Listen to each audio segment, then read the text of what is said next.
காலையில எழுந்ததுமே நம்ம எல்லாரும் நிச்சயமா காஃபி குடிப்போம். அது ஏன் இன்னும் டென்ஷன் ஆகுறோம், இல்ல ஏதாவது சந்தோஷப்படுறோம், சும்மா இருக்கோம் அப்படின்னா காஃபிய தான் நம்ம தேடி போவோம். அதுவும் ஃபில்டர் காஃபி அப்படின்னு சொல்லிட்டா பல பேருக்கும் அலாதி பிரியம். அன்றைய காலகட்டத்தில இருந்து இன்னைக்கு வரைக்கும் பார்த்தீங்கன்னா, அந்த காஃபி அப்படின்னு சொன்னா பிடிக்காத மக்களே இருக்க மாட்டாங்க.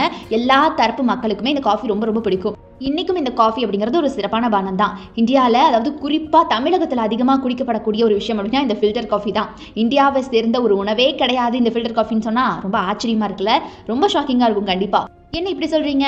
கீழ்த்தட்டு மக்கள்ல இருந்து மேல்வர்க்க மக்கள் வரைக்கும் இந்த காஃபியை விரும்பி குடிக்கிறாங்க. இந்த காஃபிக்கு பலவிதமான பரிமாணங்கள் இருக்குது. ஆனா நீங்க என்ன இப்படி சொல்றீங்க அப்படின்னு கேக்குறீங்க. எஸ், இந்த காஃபியுடைய பிறப்பிடம் இந்தியாவே கிடையாது. இது ஏமன் பகுதியை சேர்ந்த ஒரு உணவு தான். இந்தியாக்குள்ள இந்த உணவு கொண்டு வந்தது பாத்தீங்கன்னா சுபி அப்படிங்கிற இஸ்லாமிய சாமியார் தான்.